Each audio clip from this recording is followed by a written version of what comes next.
do Portal Desacato. Hoje a gente dá início a mais um programa que passa a integrar a grade da outra informação. Esse programa ele chama-se Palavra Nua, que são palavras, temas que nós vestiremos a partir das diversas realidades da classe trabalhadora explorada. Então, todos os domingos nós estaremos por aqui com algum assunto de interesse da nossa audiência.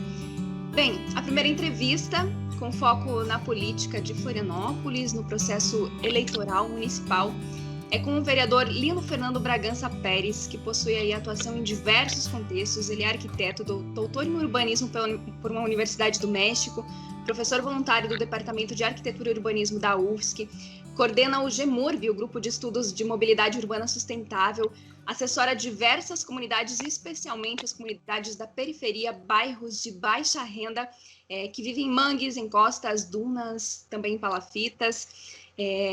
Tem um currículo vasto que, se a gente ficar aqui lendo, né, vai demorar bastante tempo, mas a gente vai deixar aqui no link na descrição do vídeo para você que deseja conhecer um pouquinho mais sobre a vida do vereador Lino Pérez, que é como a gente chama ele. Mas vamos lá. Lino, bom dia, bem-vindo à nossa estreia do Palavra Nua. Como está você? Aqui no interior de Santa Catarina faz muito frio, faz 8 graus. Então, bom dia aqui aos ouvintes, né? Estou aqui, nesse belo dia. Esse belo dia é relativo, porque nós estamos numa seca muito grande, que já é produto do impacto do modelo agroindustrial violento da devastação na Amazônia, que as chuvas, né, que chama migrantes, já começam a cessar. Então, há um desequilíbrio aqui, principalmente aqui no lado do mar, e essa seca me preocupa muito, né? Mas hoje, ontem estava frio, chegou aqui frio para nós, bom, no caso foi 21 graus à noite, e agora subiu para 25, 26 graus, então aqui esquentou de novo. Voltou o que estava nos últimos dias aqui. Então, aqui está um belo dia, e, enfim, estamos aí para mais um dia de quarentena. Eu estou de quarentena, né? Eu estou há um mês e meio, 45 dias aqui, embora eu estou aqui, mas com a mente no mundo e nas lutas aqui na cidade, com o coração na luta, isso é importante, da solidariedade com o nosso povo, que sofre, né, passa fome nas grandes periferias, que hoje são 40% de formalidade, e, ao mesmo tempo, trabalhando no mandato, né, na linha do mandato. Então, eu estou aqui, mas estou fora daqui, né, na mente. Está sempre trabalhando. Muito bem, Lino. A gente vai pedindo também um pouco de paciência para a nossa audiência, se a gente engasgar um pouquinho, porque aqui no interior do estado houve uma mudança muito brusca na temperatura, então estava bastante quente, agora estamos com 8 graus. Mas vamos lá, vamos seguir a nossa conversa, a nossa entrevista nessa estreia de programa, que vai ser muito bonita, com certeza. Lino, minha primeira pergunta, então, relativa ao processo eleitoral municipal, que o Tribunal Regional Eleitoral de Santa Catarina e também o Supremo Tribunal Eleitoral do Brasil, ele mantém as datas habituais, se mantém. Tem sentido a gente pensar aí, no meio de uma pandemia, num processo como esse, no momento que a gente nem sabe se as pessoas poderiam sair de suas casas para, enfim, acompanhar os debates, né, ou para votar? Eu acrescento nessa pergunta o fato de que como é que poderia funcionar ou como vai funcionar uma campanha eleitoral, esse corpo a corpo, esse debate que sempre é tão importante, tão necessário, as visitas para aquelas pessoas que mais precisam dos projetos, dos programas, de explicações, da palavra, do campo popular nesse momento. Será que esse processo eleitoral ele não seria mais uma fraude dessas que a gente já convive há tantos anos? Qual que é a tua avaliação sobre isso? Eu acho que eu quero colocar aqui, em primeiro lugar, a tentativa da direita nesse país, ultradireita, eles querem, se possível, adiar para 2022. Esse entenderíamos como um golpe, certo? Porque muda, né, toda a configuração das eleições nesse país, porque existe uma proposta de unificar as eleições, mas nesse contexto não dá, porque tem que haver um grande, amplo debate da sociedade para nós repensarmos estas datas, né? O sim que nós, o próprio Barroso, o ministro Barroso, Tribunal Superior Eleitoral, avalia a possibilidade de adiar não as eleições, mas a data, né, que seria outubro, deslocar para novembro ou dezembro, né? Então, nesse sentido, nós, todas as forças progressistas de esquerda, estamos, sim, aceitando essa possibilidade, porque não é possível, nesse todo... Aliás, hoje já está um problema sério, que eu digo perverso, que é o golpe do governo Bolsonaro. Não é o Bolsonaro, sim, é o governo, que eu acho que eu dou luto pelo fim do governo Bolsonaro, não só sair o Bolsonaro, aliás, está tomado por militares, que são políticas violentas para cima da classe trabalhadora, que não bastou a reforma trabalhista, agora tem várias PECs, né? Estão lá paradas, estão lá, medida provisória, enfim, agora ontem aprovaram, enfim, mesmo que foi um avanço na Câmara, deputados recuou com relação ao Senado o congelamento, que ampliou, pelo menos, a possibilidade de revisão salarial para mais setores da categoria, mas ainda vários setores dos funcionários públicos ficaram no congelamento até o final do ano que vem. Então, nesse sentido, não tem, observe bem, nesse momento, se tivesse presencial, haveria, entendeu, greves, mobilizações nas ruas. Então, isso é uma perversidade, uma covardia que o senhor Bolsonaro, até o próprio Congresso, eu diria, né, aplicam medidas que não tem como a classe trabalhadora e todo o povo se defender. E as ruas. Eles estão presos em quarentenas. E é um paradoxo, porque nós defendemos isolamento social. E, ao mesmo tempo, o isolamento social vai contra nós, porque, nesse caso, não consegue ir para as ruas. Então, nesse caso, as eleições é muito parecido. Então, no caso, por isso que é importante o adiamento, para, pelo menos, espero que passe... Bom, eu tenho uma visão pessimista, né? Todos os epidemiologistas do mundo, os setores científicos, estão dizendo que isso aí vai se alongar num período muito longo. E no Brasil vai ser o epicentro, não mais os Estados Unidos e a China, agora vem para cá, então pode se alongar isso e pode também colocar em risco, inclusive, as eleições de dezembro. Mas aí é uma circunstância, vamos debatendo com a sociedade e, enfim, com as forças, como é que a gente faz isso. Mas, de fato, as eleições, de forma virtual, sem, como você fala, nas ruas, isso vai ser um golpe, porque já lembra do fake news que aconteceu com o senhor Bolsonaro, que não fez nenhum debate presencial na televisão. Ele trabalhou com uma guerra de fake news, embora lá no STF estão avaliando isso, né, de acabar com os fake news, mas eles continuam. Imagina uma eleição, eles ganham eleição assim, bicho. Quer dizer, hoje, o imperialismo não precisa armas. A grande arma agora é a guerra digital. Eles fazem intervenção nos países sem sangue. Tá? Se precisar, usa a força. Por isso que, aparentemente, não tem golpe no Brasil, tá? Porque já estão conseguindo fazer isso de outras formas. Então, quer dizer que, de fato, nós adiamos, mas não muito, né? Vai chegar um ponto que nós temos que debater isso. Mas o fundamental é a presença, porque foi assim que a sociedade brasileira se constituiu. As forças progressistas desse país sempre lutaram pela a questão do debate presencial, junto ao povo, conversando olho a olho, que hoje a gente não consegue fazer. Nós estamos fazendo tudo de forma virtual, ou com máscaras, né, mas com proteção. Sim. Mas mesmo os tem que ir para a rua lá, mas é uma grande dificuldade que nós temos, tendo até para entregar cestas básicas, tendo com máscaras, enfim, não tem uma posição massiva nossa nas ruas. Então, lutamos para que, o quanto antes, a gente saia, que a curva desça, né, nesse país, e que a gente possa, aí sim, voltar aos poucos para ter um debate nas ruas, né? Espero. Esse é o nosso sonho. Mas, ao mesmo tempo, o isolamento, a quarentena, ele é essencial. E já estamos em lockout. A Amazônia, em vários lugares do Nordeste, né? São Paulo está chegando lá também, e aqui daqui a pouco vai entrar o lockout. Então, nós estamos sentindo da curva está ascendendo. Então, esse, para mim, é o mais importante que discutir com as eleições nesse momento.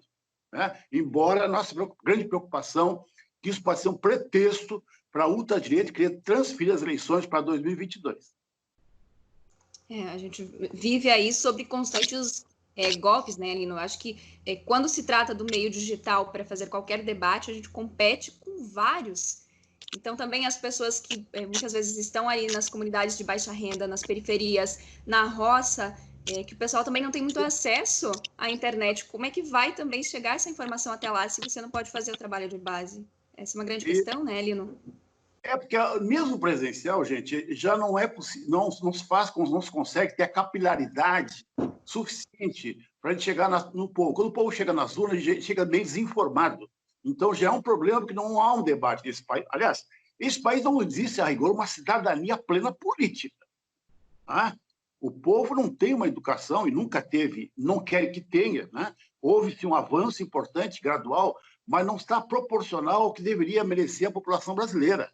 que é uma não só educação formal, mas uma educação informal, para além de Paulo Freire, né? Paulo Freireana, que é no sentido o homem se apropriar e se protagonista do seu destino, de ele escolher o que ele quiser. Por isso que o meu pai veio aí do Rio Grande do Sul, né? Do trabalhismo, né? Já foi o avanço da classe trabalhadora, porque os negros entraram com Getúlio Vargas, ainda que foi consentido, mas o PT, o Partido dos Trabalhadores, Lula, disseram agora nós vamos votar nos nossos. Isso foi um giro de paradigma no Brasil, que foi mundial, que o Partido dos Trabalhadores, Lula, né? Independentemente de uma crítica pode fazer o lulismo, mas assim, o Lula, ele encarna dizendo, eu trouxe meu pai do PDT para o PT, meu pai era ferroviário no Rio Grande do Sul, né? Olha só. Classe operária. Eu trouxe ele porque exatamente isso, pai, não vote nos seus patrões, né? Mesmo que sejam progressistas, Brizola, tal, mas vote nos seus. Aí ele concordou, né? E ele faleceu já com Lula. Bem, enfim, mas então quer dizer o seguinte, que esse é protagonista do seu destino. Então o povo brasileiro não está nesse patamar, aquela consciência, primeiro de si, diz a velho Marx e Lenin, depois para-se. Ou seja, eu, a partir desse conhecimento sobre o mundo, eu digo quais são os instrumentos. Então eu vou construir meu caminho. Entenderam? Então, isso, infelizmente, para o brasileiro está muito amarrado no tema das oligarquias escravocratas que vem esse país cuja abolição não terminou. Ainda não. E vai demorar, né? Ainda mais com o governo de ultradireita aí.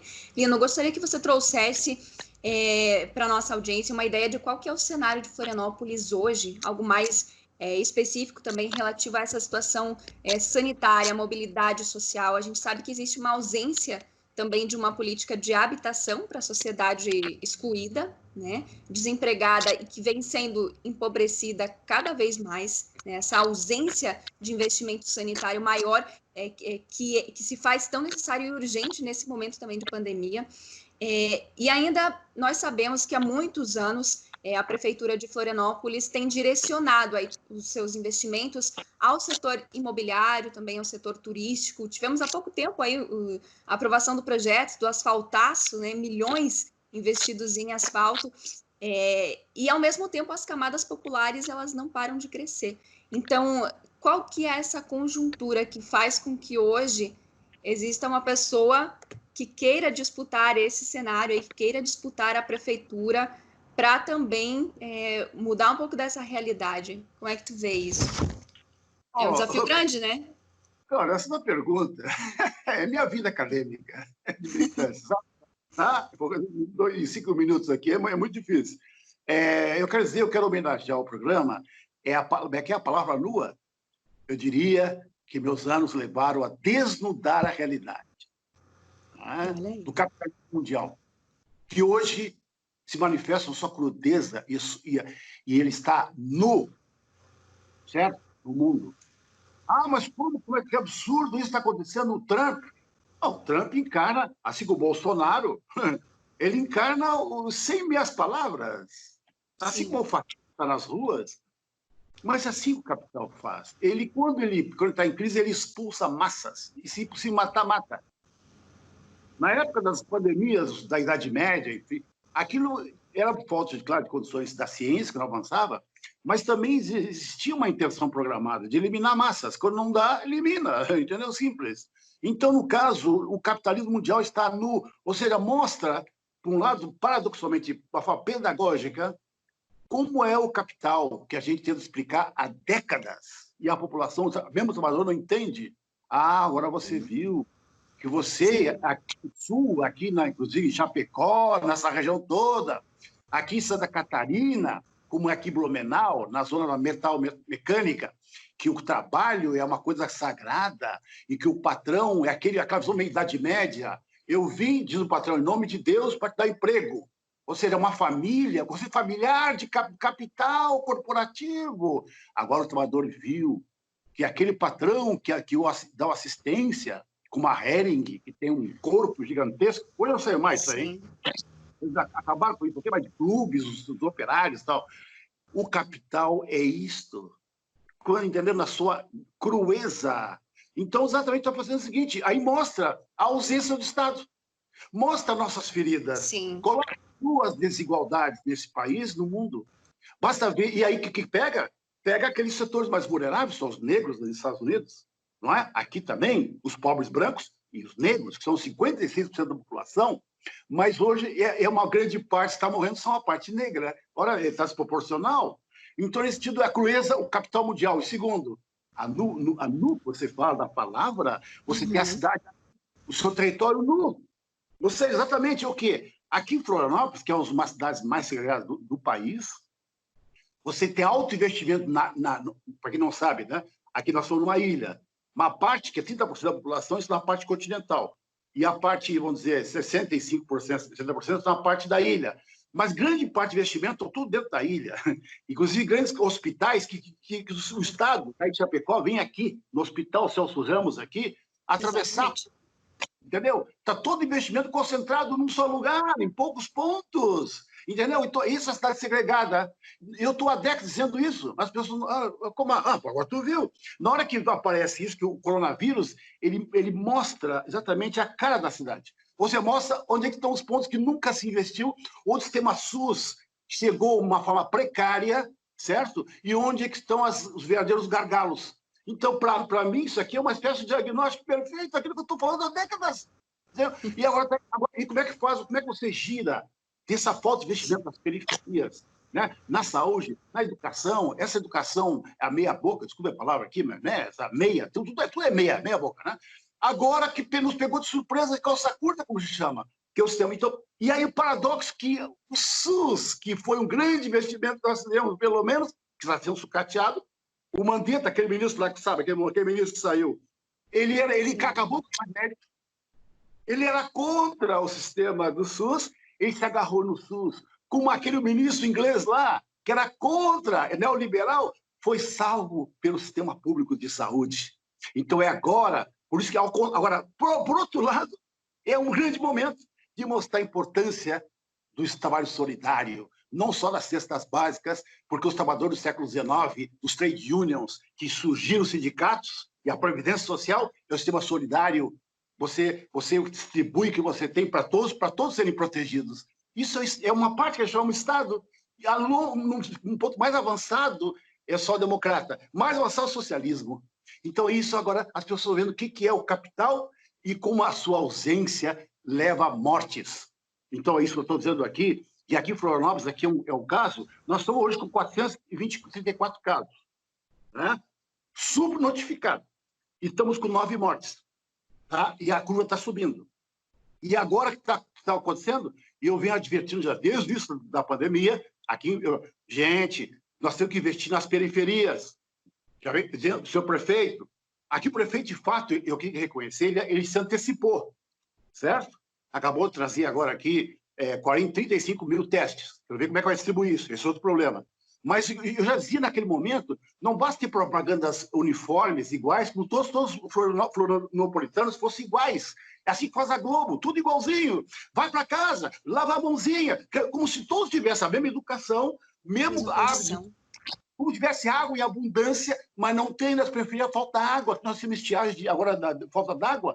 E aí, que nas periferias que eu estou falando? Gente, como é que vão fazer isolamento social na periferia se moram 2, 3, 4 famílias numa casa de 40 metros quadrados, ou 25 metros quadrados, 2 famílias, ou se tem uma família, tem 3, 4 crianças no mesmo quarto, como é que você vai fazer isolamento social? E é clássico isso na arquitetura e urbanismo, há muitos anos dizia, a rua vira casa. Isso parece poético, bonito, Carlos Nelson, nosso arquiteto dos anos 70, ele dizia isso, porque as pessoas não podem ficar em casa, não cabe, né? Então, as crianças usam as ruas, parece bonito, né? Mas não aquela rua que eu, como arquiteto, sonho, a rua que todos comungam, que é uma cidade com um aspecto civilizatório e que as pessoas possam desfrutar a arte e a cultura. Não é isso que eu estou defendendo, que Henri Lefebvre, francês, dizia a cidade é uma máquina de produção do capital, mas também tem uma potência civilizatória, não é nesse sentido. Estou falando que as pessoas vão para a rua, porque isso não tem como ficar dentro de casa. Agora, pergunto ao senhor prefeito aqui, Jean Loureiro, os demais, como é que agora vão fazer para as pessoas ficarem dentro de casa? Aí que vem as medidas rápidas que eu estou propondo, modo sanitário, certo? Higienização, saneamento. Aí vem aqui tu falasse o asfaltasse.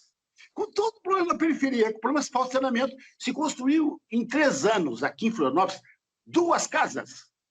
Na Conferência Municipal de Habitação, nós denunciamos isso. No saneamento, aqui o Conferência de Saneamento, há 2 anos atrás, já acusava a não cumprir o plano de metas, não tem saneamento para as periferias adequado, nós somos com 60% de cobertura no geral, hein? Mas aqui nas periferias tem 30%, 40%. Agora exatamente, precisa de água, precisa de... E o foco do saneamento, que é saúde, foco do saneamento, vai lastrar nas periferias que não investiu. E agora, senhor prefeito? E não...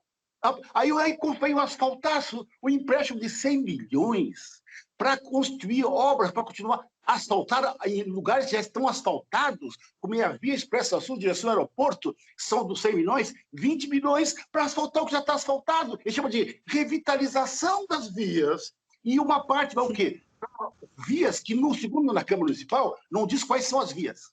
Eu diria, bom, se quer asfaltar, então vai botar pavimentação onde precisa, e no mesmo lugar. Por quê? Porque isso é uma máquina eleitoral. Nós investimos, botamos recurso para o coronavírus, aí aprova o asfaltaço. Como é que pode isso? Então, como ela diz, infraestrutura e saneamento, senhor prefeito, pega esses milhões e joga nas periferias. Ah, não, mas a cidade não pode parar, nós temos não podemos...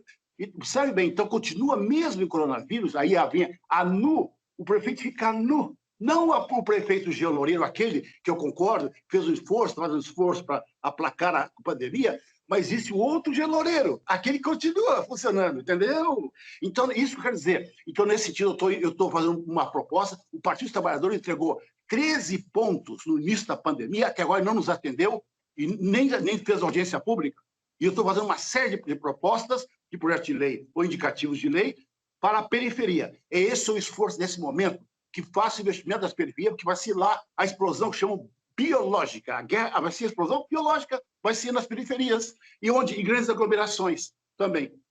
Nesse sentido, está certo.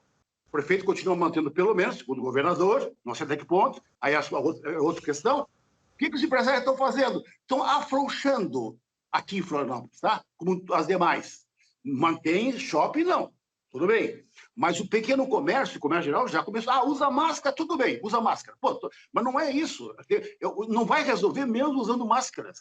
Essa tese que nós estamos levantando. Agora, nas periferias, não basta ter máscara, não basta ter isolamento social. É muito mais profundo. E vai se levar. Ou seja, sabe, essa pandemia veio das classes médias altas, veio do pessoal que viaja, entendeu? Com uma casa grande. Agora desceu para a senzala. Tá indo, quem vai pagar a conta do pessoal que é do exterior vai ser o povo, que nunca viajou. Agora eu vou ter que pagar essa conta? O que parece? O patrão viajou, chegou aqui em casa, contaminou a empregada leva para a periferia, e ela vai ter que pagar a conta do patrão que viajou. Entendeu? Correto, Lino.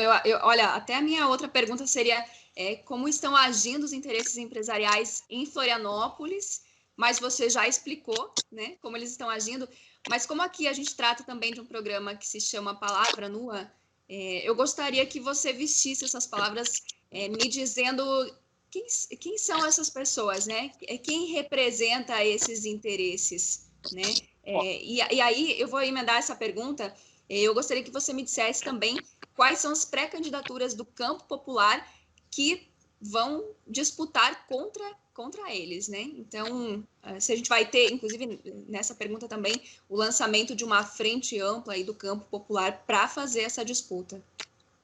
Aqui em Florianópolis, eu já sempre dizia, isso aqui, quem controla Florianópolis são oligarquias e imobiliárias fundiárias, tá? Não é o caso de Chapecó, São Miguel do Oeste, em grande parte, lá tem o setor imobiliário também, mas aí, pelo menos, tem uma burguesia industrial, agroindustrial, certo? Que interessa o planejamento urbano da cidade, observe, para abrir avenidas, enfim, para escoar a produção. Começa São Paulo, em parte. Mas tem outro setor que é parasitário, no capitalismo, que chama rentista imobiliário, que inclusive o atrapalha, que é o pessoal que ganha com a terra, que especula com a terra. Na minha área de planejamento urbano, como é que eu vou projetar uma cidade se toda a cidade está picotada em pequenos terreninhos, e o pessoal ganha em cima disso, entendeu? Ou se o cara pega o dinheiro, na beira uma norte aqui, ó, ele fica o terreno vazio, fica esperando. Não acontece nada com esse cara. Aí acontece 2 edifícios lá verticais sobem, aquele terreno vazio. Aquele dono daquele terreno não faz nada. Ele vende pelo preço dos dois edifícios que estão ao lado. Por 1.000, 2.000, 3.000 metros o metro quadrado. Sem fazer nada. Entenderam? Caramba. Domina aqui em Florianópolis. E esse setor que domina a prefeitura, e o governo, o Estado, inclusive estiveram lá no Brasília, foi os Ramos, que foram chegar a ser vice-presidente dessa nação, que conseguiu trazer para cá, construir um aterro gigantesco, que a ilha aqui, tem um aterro aqui de nome, né? Um empréstimo gigantesco, porque tinha influência em Brasília. Como tem a Ponte de Luz, que hoje é um patrimônio histórico, eu como arquiteto de reconhecer, mas endividou o Estado por 30 anos, pagando a dívida. Esse setor imobiliário especulativo é que domina essa terra há décadas. Então, como é que vai planejar uma cidade? Então, esse pessoal são as oligarquias. Eles são o setor imobiliário, muito forte, o setor turístico, muito forte, que com os dois combinados constroem empreendimentos imobiliários, como é o Costão do Santinho, venderam a cidade há 30, 40 anos para o mundo. Você vai na Europa, Costão do Santinho, porra, como é que é isso? É um pontinho do mundo lá. Você vai ver lá um resort em cima de um ecossistema frágil, que é um promontório. Os caras construíram em cima do promontório, né? de uma linda vista, que tem figuras rupestres. Tá vendo? Então, observe, essa oligarquia, que são imobiliária financeira. Você tem os comércios aqui, por exemplo, o comércio, que já vou dizer o nome aqui, mas você já sabe o que quer dizer, que são mobiliário comercial, que é o forte, né? e bancário, entendeu? Esse pessoal que domina, que estão aqui a ponto que aqui a associação chama aqui o Clube de CDL, Clube de Diretores Lojistas, tem a ANF também, tem a CIF, que são os comerciantes, eles aqui controlam a cidade. Então, é uma parte dele, eu acho que é importante, que é baseado no comércio, também é baseado na riqueza da cidade, o turismo também ajuda. Agora tem um setor que já passou do turismo, que é a questão da informática, né? A tecnologia é um polo hoje importante aqui, mas observe, uma parte desse capital é especulativa, e eles que controlam a cidade. Então, como é que nem é possível planejar uma cidade dessa forma, entendeu? Então, só para responder a sua pergunta, finalmente, é dizer o seguinte, sabe a questão que eu estou pressionando? Com outdoors, seu prefeito, libere os ônibus. Eles querem que libere os ônibus. Aí, calma, mesmo assim, a curva de carros, que aqui é a segunda cidade do país que tem mais carro, hein? Per capita. Era nova, ficou Brasília. Hoje, a curva de carros caiu na época do 23 de março, que foi no aniversário da cidade, e está subindo. Já está quase normal a cidade, entendeu? Só não tem os ônibus. E o setor comercial estão angustiados porque eles querem que os trabalhadores voltem para produzir. Não podemos deixar a economia parada. Então, claro, os trabalhadores estão em casa, grande parte deles, porque ele não vai querer pagar aplicativos, né? Não vou dizer o nome, sabe? Aplicativos ou táxi, imagina o custo que é isso. Então, o Estado é que invista. Meu, como é que é? Ô, prefeito, bota a massa para vir aqui, para eu trabalhar aqui. Então, observe, é isso que é a pressão. Esses são os setores, principalmente o setor de comércio, que estão pressionando para que libere o transporte. Mas nós estamos pressionando para que não aconteça, que sim promova renda mínima, que o senhor Bolsonaro está levando um tempão para fazer isso, que eu acho que é uma estratégia nacional para forçar quebrar com o isolamento social, e aqui nós temos que fomentar mais cestas básicas. Aqui o prefeito liberou, foi o primeiro que liberou, antes do Bolsonaro, foi R$100 por mês para uma renda mínima, que eu achei muito pouco. Isso não sustenta uma família. E bolsas também, né? Aí tem que ter inscrição na Bolsa Família, toda aquela burocracia que já sabemos.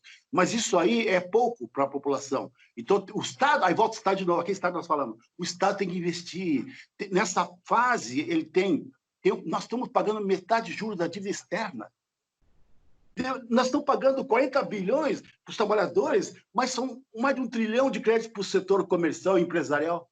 O setor bancário está feliz, está brincando com isso aí. Então, o que está acontecendo? É desigual. Mesmo que aprovou esse pacote de emergência, que eu acho que é importante, no Congresso e no Senado, agora voltou, isso ainda é muito pouco em relação à riqueza que o setor financeiro está se apropriando.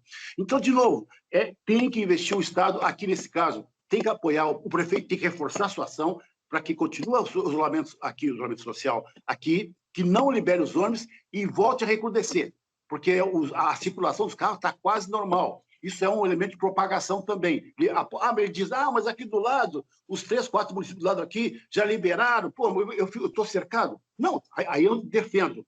O sistema consorciado tem que ser, os 4 municípios da região metropolitana tem que estar junto numa tática de isolamento social. Por quê? Porque parte da população trabalha do lado da ponte, nos municípios vizinhos. Então, é o contrário. Eles moram lá, cidade de dormitórios, vêm aqui trabalhar aqui na ilha, depois voltam. Isso é um sistema pendular. Então, de fato, eu concordo, não é só o Jean Loureiro sozinho. Ele tem que fazer um trabalho consorciado na região metropolitana, como o Brasil inteiro. E Chapecó é igual.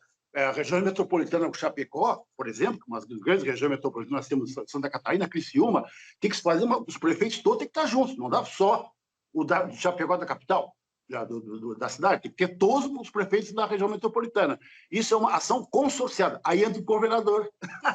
Aí tem um problema sério, um buraco na legislação, que se chama o Estatuto das Metrópoles, que é muito pouco no Brasil.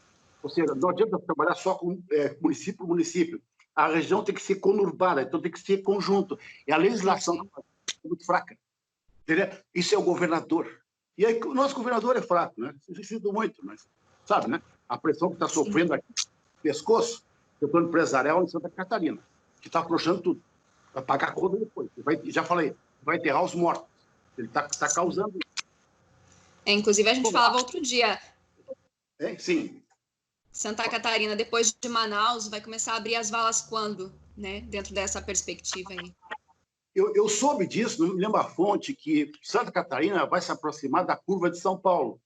Exatamente. E não do Rio Grande do Sul, que é os menos que tem no Brasil, né? Com relação ao Amapá, né? Os 2 extremos. E Santa Catarina, eu fiquei meio surpreso, mas por que isso? Então, está se aproximando de fato a curva para cima, está subindo em relação a São Paulo. Tá? Agora, a outra boa ideia, e que fare?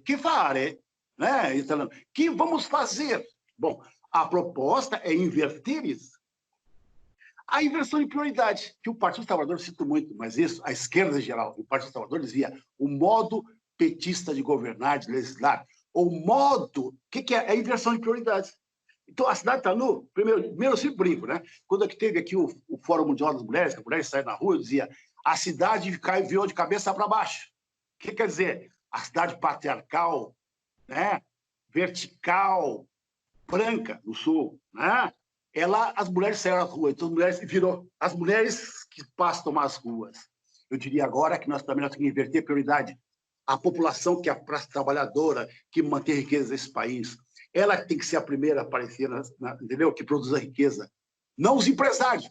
Mas depende de mim, eu que pago o imposto. Esse é o discurso do capital, né? Mas os trabalhadores é que tem que ser o protagonista da cidade. Então, portanto, eles, com as suas representações mais variadas, no caso, a esquerda tem esse patrimônio que nós estamos com quase 300 anos de luta, a esquerda. O que é a esquerda? Não é aquela esquerda direita só na época da Revolução Francesa, mas aqueles que querem transformar para que todos tenham direito, homens e mulheres livres.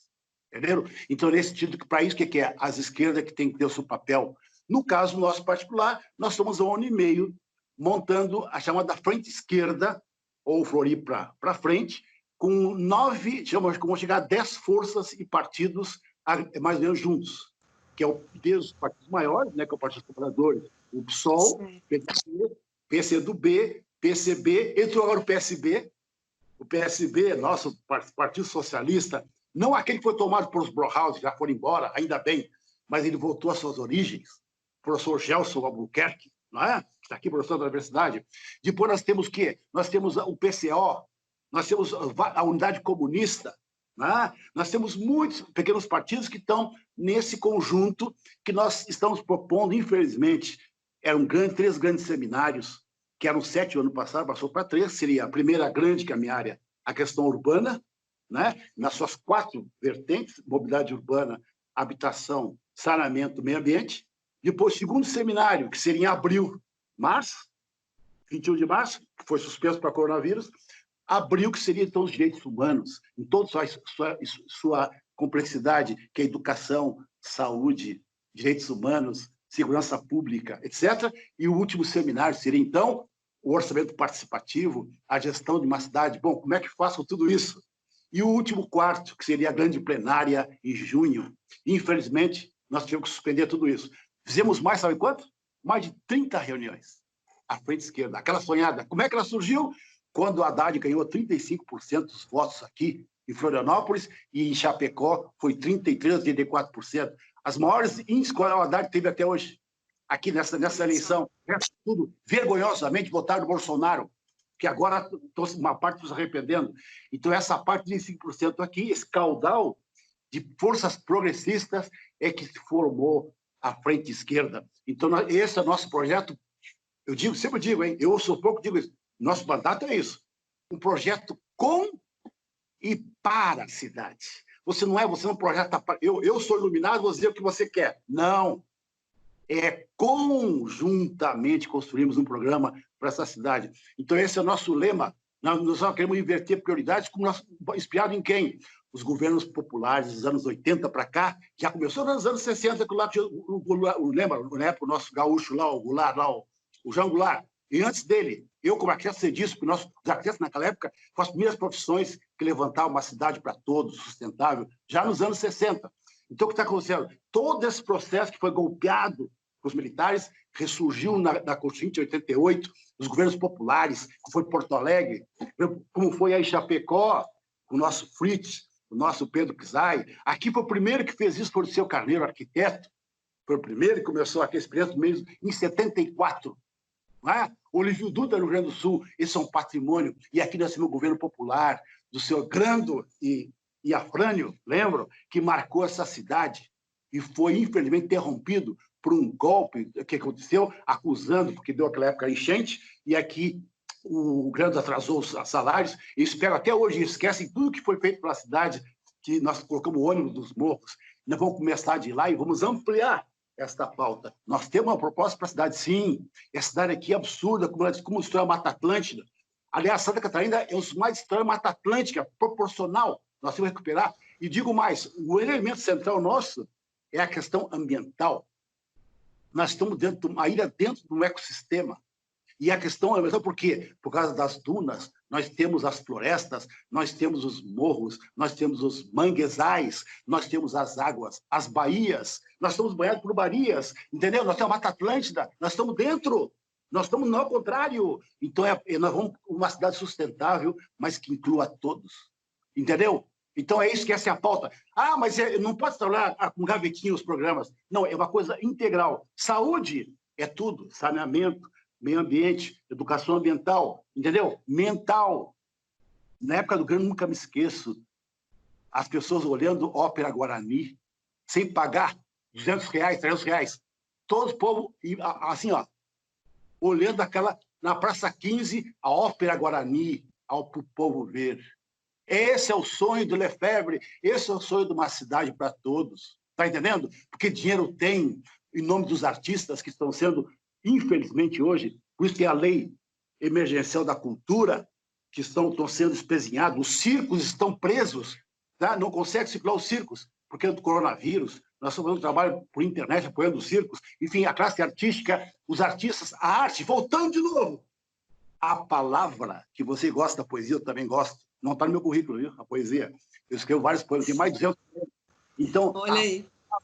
A palavra, eu sonho com uma cidade que um dia vai ter a palavra, nós vamos desfrutar dela. Não é morrendo, ter o suor para ter a palavra, porque o importante é a cultura. O resto é meio, entendeu? O resto é meio. O médico, desculpe os médicos, mas o médico é um ferramenteiro do corpo humano. Eu sonho um dia que não precisa ter médicos, entendeu? É que o que interessa, a essência da vida, não é trabalhar para viver, mas nós temos que a cultura. A arte é fundamental, é isso que interessa. O resto não interessa a vida. Está entendendo? Então é isso que eu sonho, a cidade dos sonhos, como arquiteto, é isso. Uma cidade para todos. Muito bem, Lino, são vários elementos, e quando a gente começou a nossa entrevista aqui falando que o tema central seria esse processo eleitoral municipal de Florianópolis, a política ela está relacionada com tudo na nossa vida, né? Por isso que a gente falou de arte, por isso que a gente falou de natureza, por isso que, enfim, todos esses elementos mais históricos que tu também trouxe.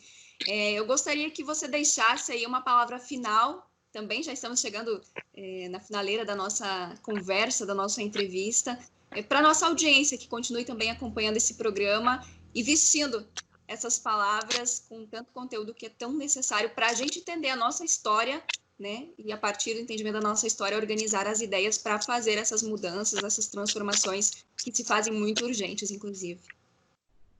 Eu sempre, com meus alunos, não tem sentido ser professor, porque me interessa, a minha cachaça é dar aula, tá? Eu sou professor voluntário, me aposentei em 2015, né, com 30 anos de docência, mas o que me apaixona é a docência. E o que mais me entusiasma é quando os alunos brilham os olhos, entendeu? Isso é porque para mim é mais importante. Eu caminho muito pelos morros, você sabe disso. Eu caminho, levo os alunos para as periferias, a classe média, que nunca vê o que é um pobre, o que é sofrer. Eu levo para eles, se emocionam e nunca mais eles se esquecem, porque não basta o ensino da cabeça, mas do corpo e da alma. Então, eles têm que estar junto, porque senão você se dessensibiliza, você desumaniza. Então, você tem que estar com o ensino. Eu, inclusive, com o jornalismo, né? Já vi com vários estudantes de jornalismo. Com o jornalismo, levei eles todos. A jornalista tem que estar sempre nas ruas, né? O arquiteto também tem que estar sempre nas ruas. Então, é o seguinte, eu estou dizendo, a coronavírus é uma oportunidade dolorosa que nos mostra a morte, mas também nos mostra grande potencial, que é mostrar a importância do Estado, do Sistema Único de Saúde, que está, infelizmente, sendo, às vezes, sucateado, mas também nos permite repensar nossa vida, porque, a partir de agora, não somos mais os mesmos, apesar que eu sonho isso, porque grande parte do povo vai continuar ainda sendo o que é, mas, assim, o fato de repensar a vida, de nós estarmos sozinhos, com nossos familiares, no isolamento social, nos permite ver outra cidade. A cidade, inclusive, que está... Agora o jornal Folha da Cidade tem um artigo aqui, né, da minha companheira, está trabalhando sobre o silêncio na cidade. Pô, como coronavírus? Pô, não, a cidade... Agora não, né? Mas quando estava na baixa de carros aqui, a cidade ficou em silêncio. São Paulo parou. Opa! A possibilidade de uma cidade com silêncio. Entendeu? Eu digo, viu, para você que é poeta, eu digo que nós tínhamos que fazer um dia que nós não tenhamos luz. Sim? Olha só. Com a luz de vela, com a luz da lua. Entendeu? Porque nós estamos congestionados com a luz, essa luz dos homens, essa luz de açougue, que aplana, não aquela luz de vela que mostra os contrastes do nosso rosto, do rosto das nossas cidades. Como diz Milton Santos, as rugosidades do território. Não os territórios da diferença dos povos tradicionais só, mas as rugosidades da pobreza, das desigualdades. Então, eu quero falar para os jovens, não desacreditem no mundo dos homens, porque os homens não são mal. Eu sou muito ligado ao budismo também, né? Não é o problema o homem que cria seus infernos e o capitalismo que cria esse inferno, mas o homem, ele é um anjo também. É o demônio anjo. Ele também cria, na coemergência, ele cria os seus infernos, os seus sonhos. Entendeu? Então, eu acho que agora o coronavírus, eu mesmo eu estou aqui em casa preso, mas opa, será que eu estou preso? Ou ao contrário, eu também estou no mundo, mas estou aqui. Então, a tecnologia também me dá uma grande possibilidade. Aliás, eu nunca me reuni tanto como agora, e online. Entenderam? Tanto criticamos. Ele é paradoxal, claro, tecnologia, Google, né? Só é um... Mas ele nos permite ter mais reuniões. Eu estou muito estressado por tanta reunião que eu faço, que não faria presencialmente. No entanto, meu corpo não permite andar nas ruas. Entenderam? Olha quanta riqueza de debate, até acadêmico, teríamos na antropologia social, na questão do próprio jornalismo, para a gente pensar, nos sacudiu isso, nos está botando de cabeça para baixo, que é isso o mais importante, porque essa coisa do mesmismo, que o capital aplana no consumismo, como mercadorias iguais, isso é o sonho do capital, que o homem seja mercadoria. Entendeu? Que é isso, aplana tudo, tipifica tudo. Agora não, sacudiu. Opa! Então, mostrou quem é o patrão, quem são as pessoas na sua maldade, que são capazes lá em Brasília fazer aquela manifestação e afrontar e pediu a ditadura de novo, a morte de novo. Mas nós temos uma parte da população, 20% talvez, que quer a morte, que quer para si, que é o meu pirão primeiro, que não for, elimina-se. Mas isso é o capital, na sua crueza, na sua nudeza. E agora, nesse momento, fica mais evidente ainda a luta de classes, né? Aonde se posiciona cada um também. Lino, obrigada mais uma vez, um grande abraço para você, para toda a tua família. Continue se cuidando e a gente vai ter que fazer outro momento aqui para conversar, porque 45 minutos não é o suficiente para falar tudo que a gente deseja, mas já é uma excelente introdução também para deixar para outra reflexão e que as pessoas também possam ir vestindo as suas palavras, vestindo seus pensamentos com esses elementos. Um beijo grande e obrigada. Sou professor de história também, né? História, né?